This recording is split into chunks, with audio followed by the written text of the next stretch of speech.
Hello, leading women. As promised, we're kicking off several episodes in which we've brought in some amazing women to share their expertise at the intersection of one of the 5 elements of well-being and leadership. Today, I'm excited to share with you my conversation with Kimberlee Davis as we talk about a topic that I know many of us would rather avoid: our finances, and the particular steps that we need to take as female leaders to thrive in terms of our financial well-being. In addition to having a fascinating life and career journey, Kimberlee has more than 25 years of finance, legal, and corporate experience and is currently a managing director partner at the Bahnsen Group. She is also a certified divorce financial analyst focusing on helping women transition to financial independence after life-altering events such as death or divorce. She's the host of The Fiscal Feminist, a podcast and platform about women and their relationship with money and finance. Her mission is to help women of all ages and wealth levels embrace their responsibility to themselves to achieve solid financial footing in both calm and turbulent times. Not only that, she has a new book coming out at the end of May called The Fiscal Feminist, a financial wake-up call for women, in which she provides guidance with thoughtful strategies pertaining to personal finance, advocating for yourself, negotiating a raise, retirement planning, buying property, making investments, managing relationships with others, preparing for marriage, and the creation of prenuptial agreements, navigating divorce, and estate planning. I hope you enjoy my conversation with Kimberlee today. But first, in case you're brand new here, here's a little bit about me and Moms That Lead. Are you feeling stuck in your leadership or life? Like each day is a repeat of the one before it? Is your health and well-being suffering as a result?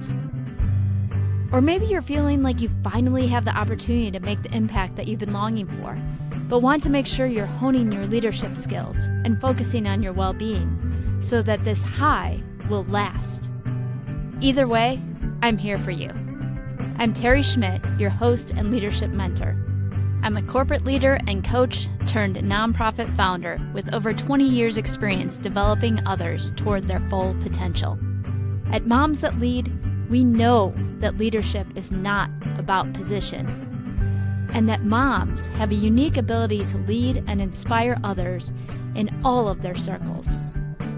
We're here to help you thrive so that you can make the impact you long for in your workplace, community, and family. So if you're ready to ditch mom guilt and activate your strengths, let's jump in. Well, welcome, Kim. It's great to have you on today. I'm really looking forward to our conversation. Thanks, Teri, for having me. I think what you're doing is great and very meaningful and purposeful. So I'm glad I can be a part of it and hopefully have something worthwhile to contribute to the conversation. Oh, definitely. Well, why don't we start with I'd love to hear a little bit from your perspective about your story of how you got to where you are today. Yeah, well, I mean, it's funny because I've been thinking a lot lately about the why, my why. Mm-hmm. And I think as you take your journey through life and you go through different seasons, you know, there's always a why that might be different for a different point in your life, right? Mm-hmm. So like you, I'm a mom, but my children are all older now. They're 31, 29, and 28. The 31-year-old's getting married in October. It's very exciting. And so, you know, my being a mom and what I went through in my journey being a mom is a lot of why I'm here today doing what I'm doing with this Fiscal Feminist platform and why I wrote this book that's coming out in May called The Fiscal Feminist, a Financial Wake-Up Call for Women. It's really a labor of love, but it all started, I was a lawyer and a banker in the 1980s. So I was kind of on the precipice of the, feminist movement when people were going to work. And when I went to Georgetown Law School. And when I came out of law school, went to this big New York firm. The first firm I worked at, I was the only woman in my class that was hired. So it was the early days, right? People, could say all kinds of crazy stuff and do crazy stuff. There was no gender discrimination or harassment. No one, there was like no filter back then. And I did enjoy being a lawyer. I'm a very analytical person and I enjoyed having the independence of, my career and all that.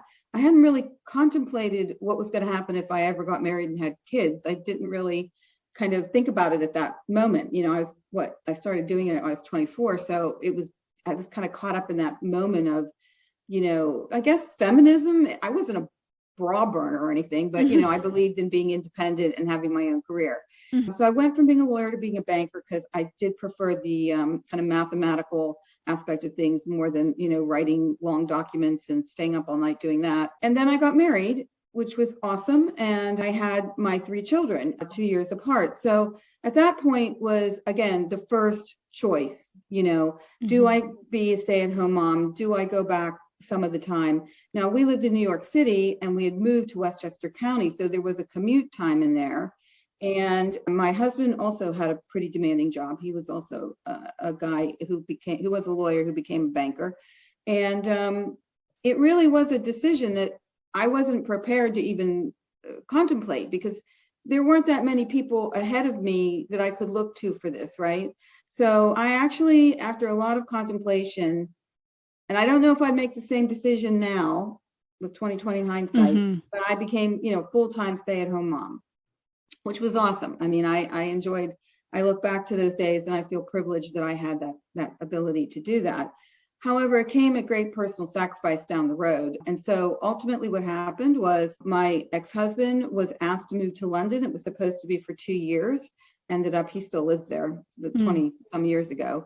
I think he's almost lived there 30 years now. And I really didn't want to do that, right? Because we lived in Westchester. My parents were in Pennsylvania. They could come and help with the kids. And, I had my life. I was president of the junior league and it was all those things. And then I had thought, well, eventually when my 3rd child, got to be going to school in some way, I can start working again in some capacity.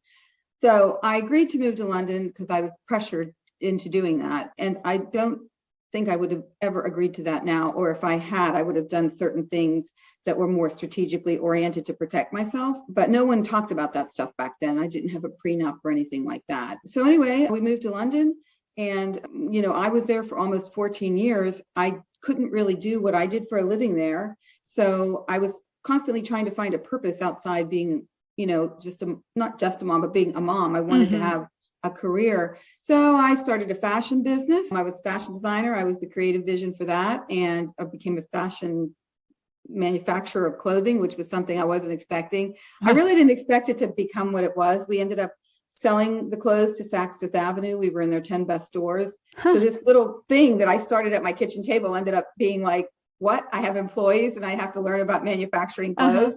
Oops. So when we got the first order, I didn't know whether to be happy or sad, because I was like, oh, I've never done this before. And now I have to manufacture a bunch of clothes in different sizes and make sure they're perfectly packaged and everything so Saks will pay me.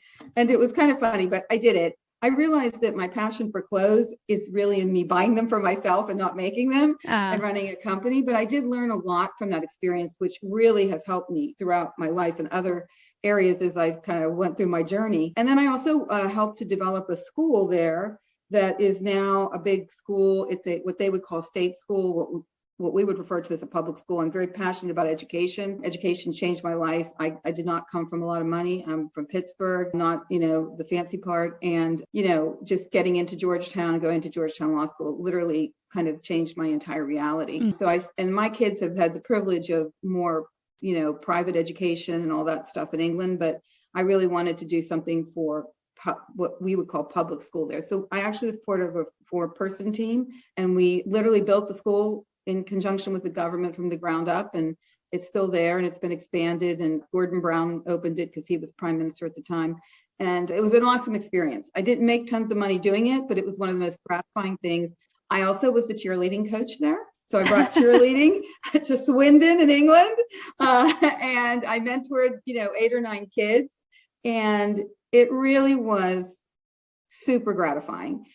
But, as time went on, I realized that the marriage was starting to deteriorate. I did not want to grow old, and nothing against England. I love England. I'm married again to an English guy. But the point is that I didn't want to grow old there. I wanted to come back to the United States. So I made a very bold decision because my children were then old enough to make a decision themselves without any prevention where they wanted to go. My eldest daughter at that point had gotten into Georgetown undergrad, And so she went there, and my two children who were in high school came with me, and I moved to California. And I didn't know anybody here, but I knew I needed a change because I knew that that I had kind of hit a wall. And it was a very difficult decision to make because we had been married for over 20 years. And, I was petrified by this decision. So I moved to California. And it was at that point why I'm here started to evolve, which was we then started to engage in our divorce proceedings, which went on for several years. And the first decree came down, which was great. I got my alimony, child support for the children to carry on living their lives. And remember, we're still trying to get acclimated in the United States because they had pretty much grown up in England. But then everything went south. And 6 months after that decree, without getting into the specifics, my ex-husband literally stopped paying alimony, stopped paying for education, just stopped. He just stopped. And it was very, very frightening for me. And I was petrified because I was paying rent on a house. I had kids in private school. I hadn't started working yet because I was still trying to get my children organized, get myself organized. So long story short, there was a long backward and forward and second court case. And all of that takes time, right? That takes years. So in the meantime, I got like an interim order that he had to give me something so we weren't going to be, living on the street because the outgoings for the tuition were high and I didn't really want to upset the apple cart and put them into another school again. So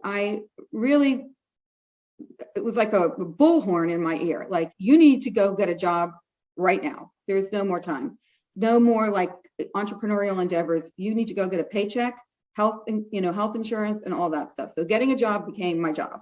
So I was, at the time, I was a 55-year-old woman. So not a lot of people clamoring to hire a 55-year-old woman like, hey, let's hire her. Even if I do have a good resume and I worked in all kinds of places, they're like, yeah, we get some younger and cooler and more energetic people. I would dispute the energetic part. But anyway, so after literally interviewing and applying for over 100 jobs and a lot of rejection, I got a job with Morgan Stanley as a financial advisor. And that was the beginning of my growth and my self-realization in this, I'll call it third act of my life. I don't know how many more acts I have. So I experienced a gray divorce, which is something that a lot of women go through, and it has a long reach into their financial lives over the course of their life, way into their retirement.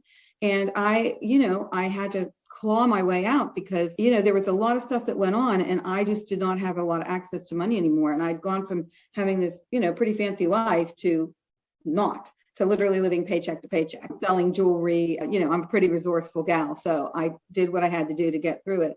So the job was great. I got the job. I figured it was kind of a great mixture of my legal background, my investment banking background, and my ability to network because I love people. And in my other jobs, I didn't really interface with people so much. It was more transactional. So it was actually I don't know whether it was divine intervention or just applying for over 100 jobs. And I finally found the right one, but I persevered. And actually, so through becoming a wealth advisor and building up my practice, I joined the Bonson Group. I was partnering with David at Morgan Stanley, and then we left Morgan Stanley and started our own independent advisory group, of which now I'm a managing director and partner. And it was David, Brian, Robert, and I. Now we have over 44 people in our group. We have multiple locations, and we have really grown exponentially. And I, over the last 8 or 9 years, have really, grown my book of business. So when I was doing this business and interfacing with women, and I have clients that are men and women, but my passion is for women, right? I'm a woman. I've been a stay-at-home mom. I've been a wife. I've been an ex-wife. I've had a divorce. I've been an entrepreneur. I've been an employee. And I understand that women have a lot of other issues that men don't have. It's just a fact. I'm not saying anything. There's no political aspect of that. It's just a fact, right? So I got it in my head that I didn't want anyone to ever go through what I went through. I lived in fear for 5 or 6 years, where I woke up every morning at 3 a.m. and I couldn't go back to sleep because I literally did not know what was going to happen next and what was going to happen to me and my kids. And I don't want anyone to be in that position. Mainly, I don't want any woman to be in that position. And so that was the kernel of this.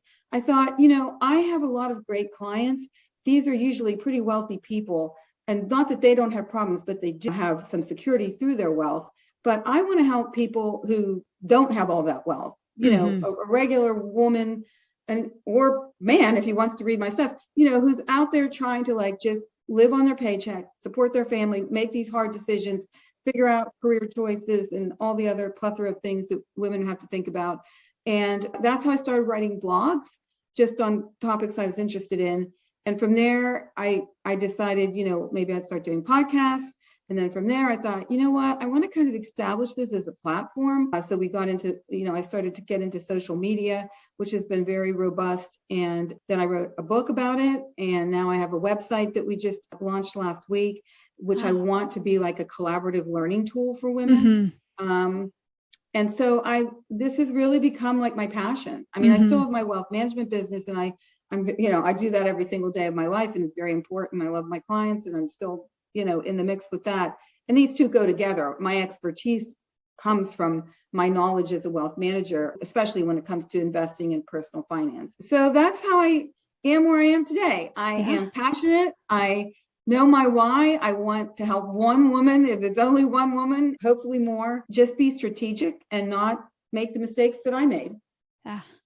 I love that. What a journey. And I love that, throughout your journey, I see you gaining expertise in different areas, but not being satisfied, just keeping that expertise for yourself, not being satisfied, just using it for your own benefit, but really that drive to share it. And particularly, even when you go or went through a hard time, taking what you learned from that, combined with your expertise to help make sure that other women don't have to have as many struggles as you did if they're in a similar situation. And I think we have to help each other, right? Because not only in the day-to-day, because we have very complicated lives, especially if, we are caregivers, whether it's for children or for, I'm in the sandwich generation. I talk about that. I have my children, now they're older and they're pretty independent, but hey, I'm still their mom and they still go through stuff, right? And they still need some assistance at some points. And, you know how it is. I mean, we were all 20 something and we still have problems. I was still bugging my parents when I was in my 50s. So, and now my parents are very old and my mom has dementia, and just the caregiving aspect, like I go back to Pittsburgh every 6 weeks. I'm still trying to manage a team of caregivers there. The stress of it all, every single morning I'm interacting with people about this before I start my day. We as women, whether people want to accept it or not, 75% of caregiving is done by women. That's a fact. So that puts a layer of complication on how women can achieve their goals in the professional realm of their life if they want to do that. And then also how they are strategic in protecting themselves when they do give up certain things. And we can get into that later. But back in the 80s, no one talked about any of this stuff. It was like, oh, yeah, I'm going to get married when I'm 28 or 29, because if I don't, everyone's going to think I'm a spinster, even back then. I know this sounds really weird. This is a complete non sequitur. But sometimes I watch Seinfeld because, back in the 90s, and it was like it came out. But when I watch the ones from like the late 80s and the 90s, I think, oh my God, this is so dated. Like some of the stuff they say is just like, that's exactly how we thought back then. Like they told me at the law firm I was at, if I wanted to have a kid or a second kid, I could forget about being a partner. They actually said those words to me. Wow. They said that. They said, we can't expect the men to not, you're not going to be able to work as many hours as the men. And so we can't give you any like extra leeway there. So unless you can compete, we're not going to penalize them and say, well, you don't have to work as many hours to become a partner. So it's unlikely, And it is like, okay, well, I guess that's why even to this day, my daughter works in a big law firm in New York City, and they still basically have very few women partners. They have slightly more, but not, when you think 20, 30 years later, they should have a lot more, but they don't, because it's still one of those things that the anachronistic views of our society are so entrenched in our heads that it is both men and women. It's ridiculous. Mm-hmm, mm-hmm.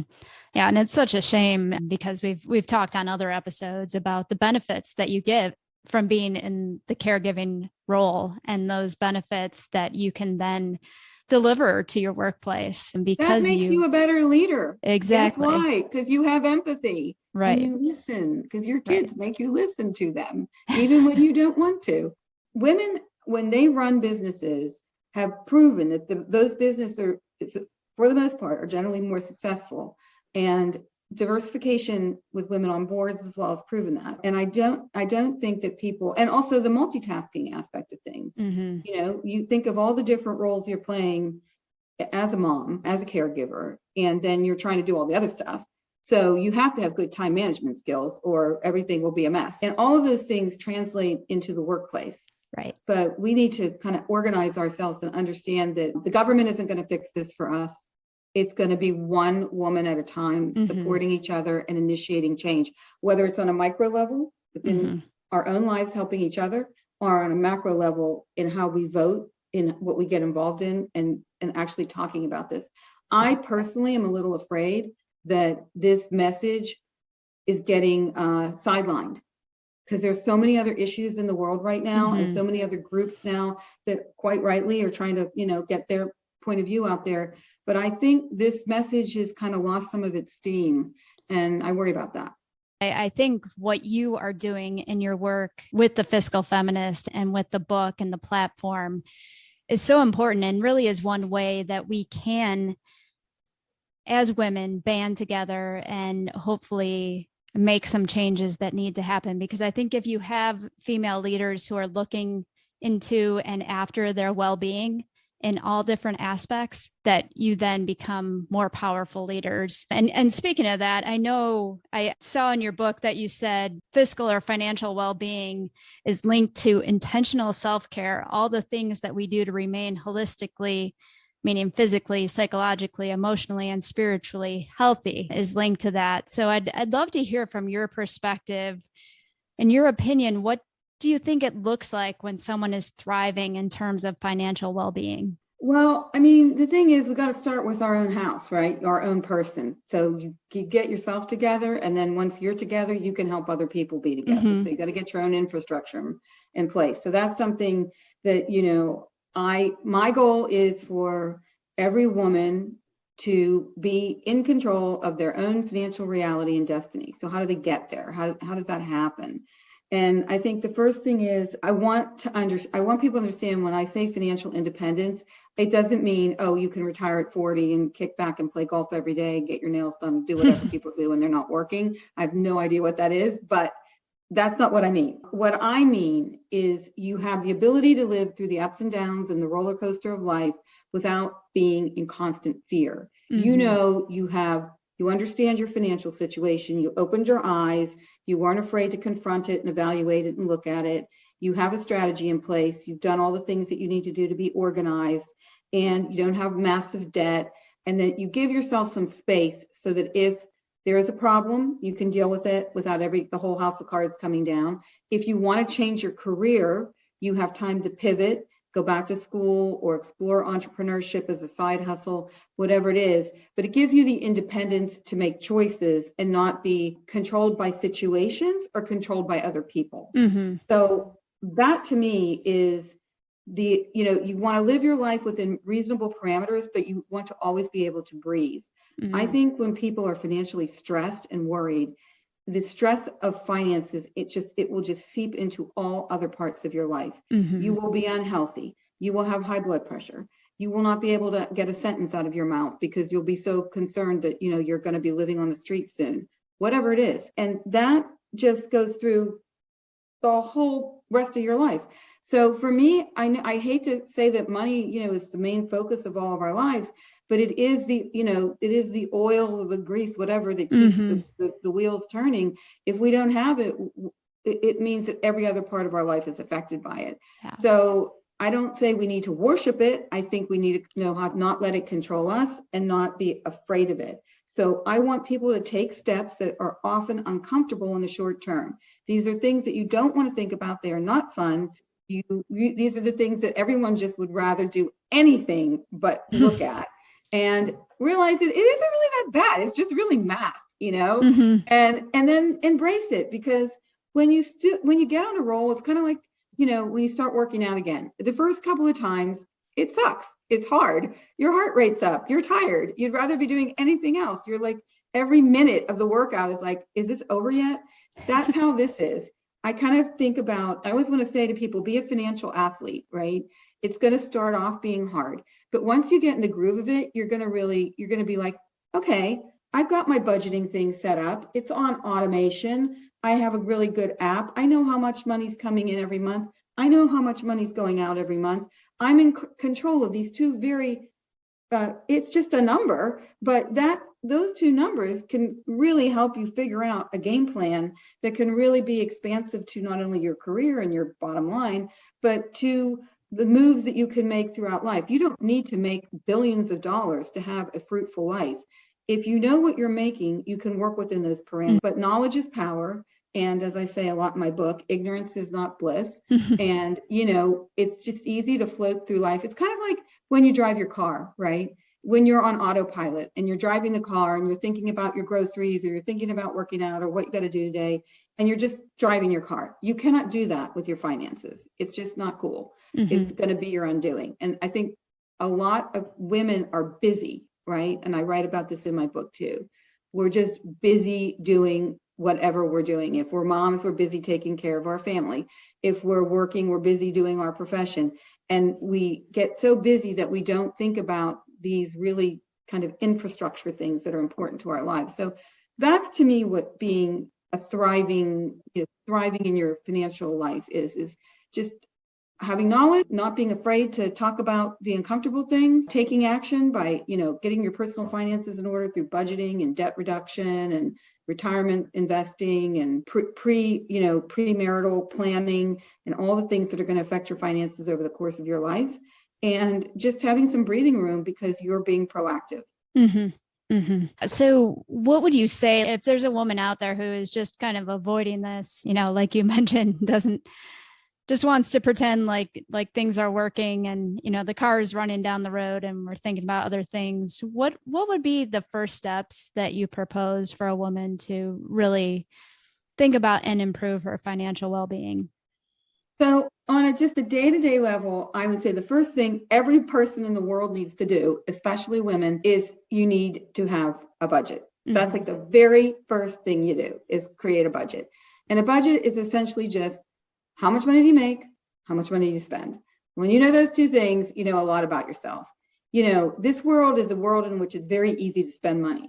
You and I can go online and we can be, reading the Wall Street Journal or the New York Times, whatever you read, and there's a billion things that are going to be flashing at you, like buy this, buy that. You bought one thing at Nordstrom's and all of a sudden Nordstrom's will pop up forever and a day while you're trying to read an article. And they even have these things now that come in at you and in and out and really want to get your attention. So they, the world is against us, right? They want us to spend money and it's constantly popping up. So a lot of times people will buy things online and they forgot they even bought them, until they get delivered. Mm-hmm. So I would say the easiest way to do it, you can budget with an Excel spreadsheet, or there's a million, apps and things that you can do manually if you want. But the easiest for me, I think, is you get an app that's for free, and there are a lot of different ones. I've used Mint. I think Mint is a good one, but I talk about a lot of other ones in my book. Mm-hmm. But, everything that you have can get linked into the app, right? So you can link your bank account, you can, link your credit cards and so on and so forth. So when your paycheck comes in, you see it, and then it will categorize how you're spending the money. It will give you alerts if you set an alert up for, oh my God, I'm spending more than I should. Mm-hmm. And then it will help you get the picture of where you're at. So I think once you have a budget, and you can, like I said, there are many ways to do it, but an organic budget that you can kind of check in, look at your phone and say, okay, this is where I'm at today. This is how much money I have left until I get paid again. Then you can then go to the next step, which is if you have credit card debt, you need to start eliminating the credit card debt. It just really is going to be a problem. It will seep into everything. It will keep you from going ahead. And I know people like to, do points and all that, and that's very good. Obviously, if you want to get points and things to that nature, you go ahead and do that, but you need to pay the bill off every month. If you've got, so you can't really move ahead until you pay the credit card debt off. And there are ways to do that. There are different methods in how to effectively do that. And I do talk about that in the book too. When you're doing the budget, know what's coming in, but then know what your fixed costs are. So what are my living expenses to keep a roof over my head, to keep the lights on and all that kind of stuff. And then the other thing would be, what are your discretionary expenses? Because that's where you can really make some moves about how you really want to change your life. And then as far as, eliminating debt, they have different ways of doing it. They have what they call the debt avalanche method, and they have the debt snowball method. All these things you can explore. But the point is whatever way works for you to keep reducing your debt down, pursue that. And then once you get your debt eliminated, then you have to work on building up your emergency fund. That will give you, I always like to focus on 6 months. Maybe that's a little draconian. Some people will say 3, because that's how many months the Census Bureau says people are unemployed. But I like 6 just because I can breathe knowing I have 6 months, because a lot of stuff doesn't get resolved in 3 months, at least not in my life. So I would say you have 6 months of emergency money to cover your expenses, so that you have a little bit of wiggle room there. And that is sacred. You never touch that. And I don't like to invest that money. I think that should stay in cash. And then once you get to that point, you start thinking about investing.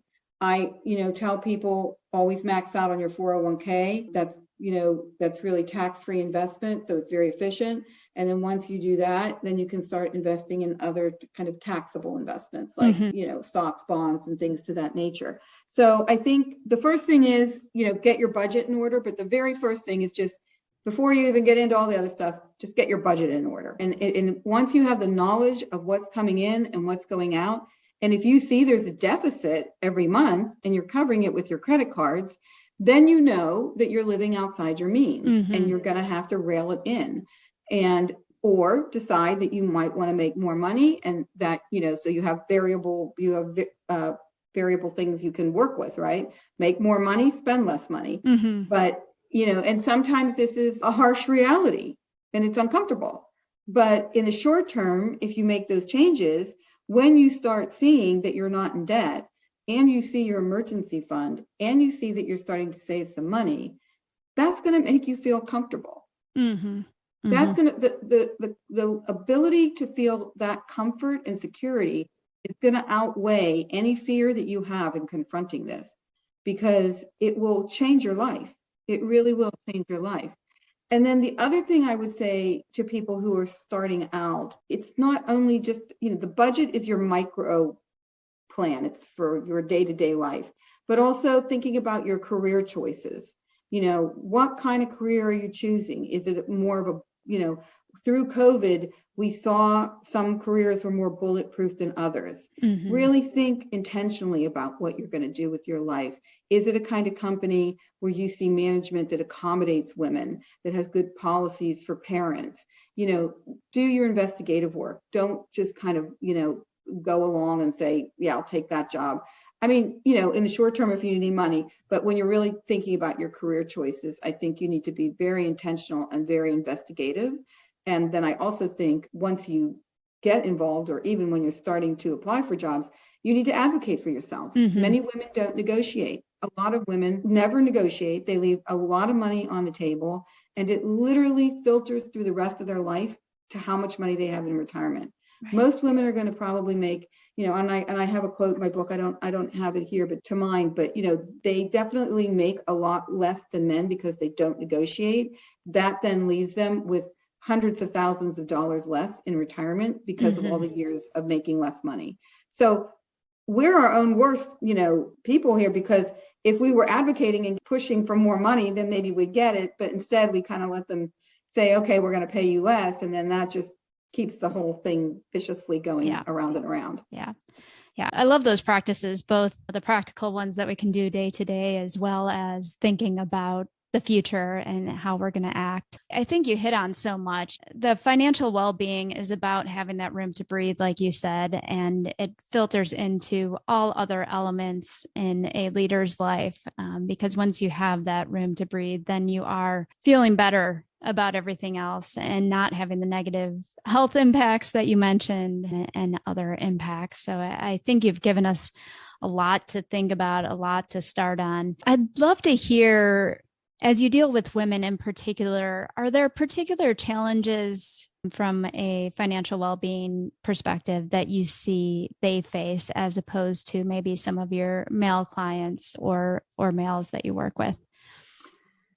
100%. And it's again, not just the women I work with, just my, general observations. I mean, again, I think it all goes back to the fact that we still have some very embedded traditional gender roles in society in our head. We often have an anachronistic view of things. We're evolving, but some of these things still hold women back. For example, just remember, in 1976, if you were a married woman, you couldn't get a credit card on your own. You needed your husband to sign for you, or you needed a brother to sign for you. I worked with a woman at Morgan Stanley who was older than me, and she got a job offer to be a financial advisor in 1977, and she could not accept the job until her husband signed a permission saying it was okay by him. That wasn't that long ago, okay? So a lot of this stuff is still filtering through. For example, this is very much for women. There's a motherhood penalty, right? And this is a fact. Women's earnings drop by 4% for each child they have, whereas men's income increases by 6% for each child they have. Well, that's a particular problem for women, right? Employers, I think, still cling to this traditional notion that men are the providers for their families and that they should be, and that women are the caregivers who are going to stay home. And that's just not true because, 30% of primary breadwinners in this country are women. And so, again, I've said this in numerous interviews and things before, but the workplace and society expects women to work like they don't have kids and to be moms like they don't work. That is an impossible equation. Nobody can do that. And to have that expectation is just unrealistic and sets women up for complete and utter defeat. And then, feeling like they're never doing as much as they could be doing on any front. And that's just not fair. So the other thing that I think is really also unfortunate is I think a lot of the stigma in the workplace is that women who have children are not as devoted to their jobs and they aren't as dedicated workers. And I actually think that's the opposite. I think they probably try harder just to kind of overcome that stigma. So I think that's a problem that they have to deal with. And then the second problem that kind of flows from that is that, and I can't, I find it unbelievable, but that there are statistics that say, women who are the primary breadwinners are often embarrassed by that, and they don't really want to admit it. And so, they said, I read a Census Bureau study that said that in 2018, in heterosexual marriages, women who were primary breadwinners often would say they made 1.5% less than they did, and said their husbands made 2.6% more than they did, to kind of fit into that traditional norm that they weren't the primary breadwinner. And so that is very interesting to me because I want women it's okay to be the primary breadwinner. I'm the primary breadwinner in my current marriage. Somehow that still is something that women have to deal with. And I think because of that, we have to change that attitude. We have to embrace our success, and we have to make noises in the workplace and politically that it's not cool to discriminate against mothers in the workplace. So I don't know if that means changing laws or, looking for companies that don't do that kind of thing. So there have been companies that have made some changes like Adobe, J&J, but you need to do your research because not all companies are created equal. And some still have a very big, bro kind of mentality going on there. So it's really up to us to be responsible in finding our place so that we can have the kind of life that we want. And that means embracing our success as well. So I think the other thing we have to do is also understand that there is an invisible labor that women do as caregivers and mothers often, and that doesn't ever get accommodated for. And I mean this in the course of relationships. Whatever your partnership is, if one of you is going to step back to take care of children or others, whether it's part-time or full-time, that needs to be taken care of in some sort of agreement, whether it's a cohabitation agreement or a prenup agreement. Now, I think everybody, I know people say, well, they're expensive. Okay, you can, they aren't as enforceable if you do them yourself, and they are expensive, but simple ones aren't as expensive. But in the long run, that expense may really, really be important in saving your bacon. So I say to women, and again, I'm not trying to take anything away from stay-at-home dads. Stay-at-home dads, if you're listening, this applies to you too.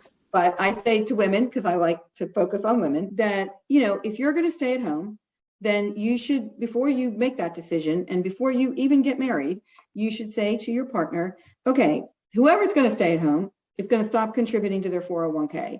They're going to stop contributing to Social Security because they're not going to be working as much or at all. So that means their retirement funding is going to go down the tubes. It may mean that you can do a spousal IRA, but that's going to be nominal compared to if you had a 401k with a match.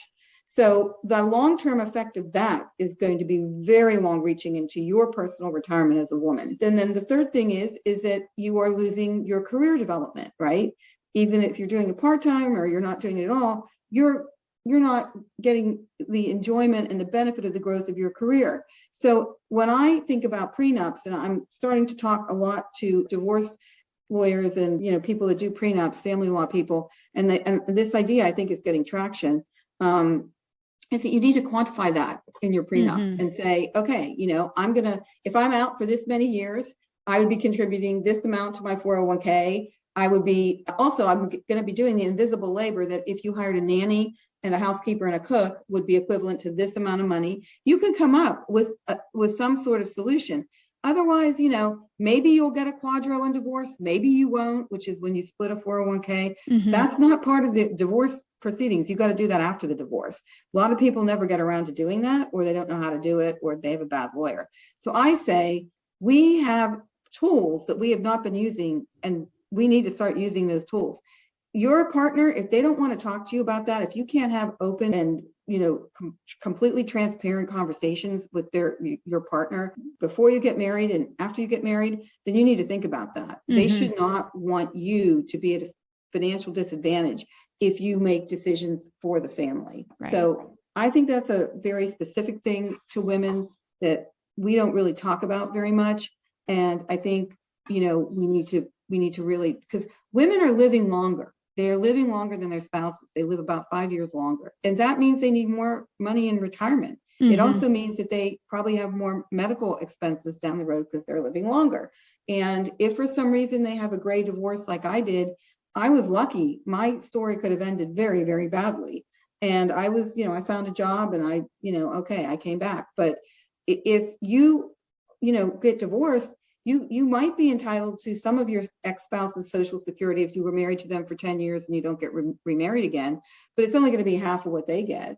And your retirement could be very bad if you haven't prepared for all this stuff through doing things for the family and those that you care for. So those are the things I think are really specific to women. Yeah. And we need to really be focusing on that and talking about it a lot more. Yeah, that's great advice. Definitely something that we don't always want to think about, but so important. And I love everything that you've given today in terms of, from the things that we can start doing right now, focusing on our budget, making sure we have a good sense of that, to the skills that we need to develop, those negotiating skills, to, the longer term, just kind of risk mitigation, I guess you would say. Yeah. It's really about risk management, just being strategic and not being embarrassed about having conversations. It doesn't mean that you don't love somebody as much as you would if you didn't have the conversation. There's no Prince Charming, no fairy godmother. You need to be in control of this. And we as women cannot be apologetic about having these conversations with our significant others. It does not make us a shrew or a nasty woman. It makes us smart and leaders of our life. Exactly. Well, speaking of leadership, we have one question that we've asked all our guests on this season, and that is, what's the one leadership lesson that you feel most passionate about passing on, whether that be to your clients or your kids or those that you lead informally or formally? Well, it's kind of like what I just said. I am a true believer in being one's authentic self and embracing your authenticity and leading by example. If I say to people, have a budget, then I have a budget. If I say to people, make sure you advocate for yourself, I advocate for myself. And I also, if I'm going to have a company, I try to, and I do, like through the Fiscal Feminist LLC, which is a separate company from my wealth management, I have a lot of women that work with me as consultants, and, I lead by example. A lot of them are mothers, and they work remotely, and they work part-time, and they have schedules that have to be changed and accommodated. Guess what? We still get all the work done brilliantly. So, be empathetic, try to understand and listen to the people that you're leading. So you know exactly what their situation is, and you can figure out a way to get the most productivity out of them and make them feel the best about their situation. And that's pretty much, in my mind, what good leaders do. You can't lead by, declaration and, just being a bossy boots. And I do think that that's what women are really good at. They're more empathetic, they listen, and they want to know how they can help you help yourself. Definitely. Well, this has been great, and I'm sure a lot of women in our audience would love to learn more. So where can they find out more about you, about the Fiscal Feminist, and about your work? Well, thank you for giving me the opportunity. So, like I said, I've written a book called The Fiscal Feminist, A Financial Wake-Up Call for Women. You can pre-order it on Amazon, and it will be out on May 31st. It really is like a roadmap, a comprehensive roadmap that addresses all of these issues and gives you tools of how to actually accomplish what I would like you to accomplish. Even if you do one chapter every 2 months, I'll be happy with that. And then I've also have a pretty nice following on Instagram and LinkedIn and Facebook, but Instagram is our primary platform. It's at the Fiscal Feminist on Instagram. We have a lot of tips there. We've got a lot of stuff that, I post about everything under the sun, from financial stuff, investing stuff, career. I mean, I approach all issues, it's all there. And also there are resources that we give you links to through the Instagram postings. I have just launched a website called www.thefiscalfeminist.com. That's only been going for a couple of weeks, but on that right now, you can, if you, a lot of people don't have the resources to become a wealth management client of mine, but if they want to book a consultation for an hour or book a 3 financial athlete session consultation with me, we can do that. I can go through their personal finances or whatever they want to talk about, investment strategy, career development. I'm happy to do that. So they can book a consultation on there. Eventually, we're going to have courses on there that can be purchased for exactly how to do all the things I'm talking about, but in a step-by-step way. Oh, wonderful. All my blogs and media stuff are there as well. So those are pretty much and then also if people just want to see what I'm doing as a wealth manager, they can find that at www.thebonsongroup.com, where I'm a managing director and partner. So all of those are where you can find me. Excellent. Well, we'll make sure it's all linked in the show notes so that people can find it easily. But thank you again for spending the time with us today and sharing your experiences and your expertise. I really appreciate it. Well, I really appreciate being invited. Women who are moms are something I'm just super passionate about. I mean, I'm so blessed to have my 3 children, and we made it through this journey, and we were super close. And my kids always say that, I inspire them, and that's all I can. They make me want to be the best version of myself every day. So we're doing a great thing for the world by being moms, but we can also do a whole lot of other things, and we need to protect ourselves. So right. On that, I say, let's all join the fiscal sisterhood and take care of ourselves. And thank you so much, Teri. I hope you enjoyed that mix of both short-term actions that we can take right now and long-term planning that we can do to move beyond fear when it comes to our financial well-being. Be sure to follow Kimberlee on social media and go pre-order her book, The Fiscal Feminist. Join us next week as we focus on career well-being and speak to the savvy working mom herself, Whitney Hawthorne. Until next time, lead with love.